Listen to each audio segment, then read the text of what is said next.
ಇನ್ನು ಪಕ್ಷದಲ್ಲಿ ಆಂತರಿಕ ಭಿನ್ನಾಭಿಪ್ರಾಯ ಏನು ಇಷ್ಟೊಂದು ಕಂಡು ಬರ್ತಾ ಇದೆ, ಇದು ದುರಾದೃಷ್ಟಕರ. ನಾನು ಗುಂಪುಗಾರಿಕೆಯಲ್ಲಿ ನಂಬಿಕೆ ಇಟ್ಟವನಲ್ಲ. ಸಂಸದ ಬಸವರಾಜ ಬೊಮ್ಮಾಯಿ ಮಾಧ್ಯಮ ಪ್ರಕಟಣೆಯನ್ನ ಹೊರಡಿಸಿದ್ದಾರೆ.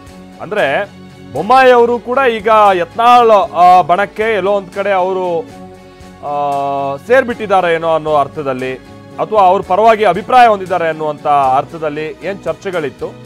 ಯಾವುದೇ ಒಂದು ಗುಂಪಿನ ಸಭೆ ಕರೆಯುವಂತ ಪ್ರಶ್ನೆ ಇಲ್ಲ ಅಂತ ಬೊಮ್ಮಾಯಿ ಮಾಧ್ಯಮ ಪ್ರಕಟಣೆಯನ್ನ ಹೊರಡಿಸಿದ್ದಾರೆ.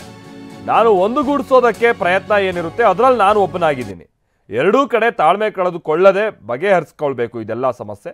ಬಿಜೆಪಿಯ ಸರ್ವೋಚ್ಚ ನಾಯಕ ಮಾಜಿ ಸಿಎಂ BS ಯಡಿಯೂರಪ್ಪ ಒಟ್ಟಿಗೆ ಕುಳಿತು ಮಾತುಕತೆಯನ್ನ ನಡೆಸುವ ಮುಖ್ಯವಾಗಿ ಇದನ್ನೆಲ್ಲ ಬಗೆಹರಿಸ್ಕೊಳ್ಬೇಕು ಅಂತ ಸಂಸದ ಬಸವರಾಜ ಬೊಮ್ಮಾಯಿ ಮಾಧ್ಯಮ ಪ್ರಕಟಣೆಯನ್ನ ಹೊರಡಿಸಿದ್ದಾರೆ.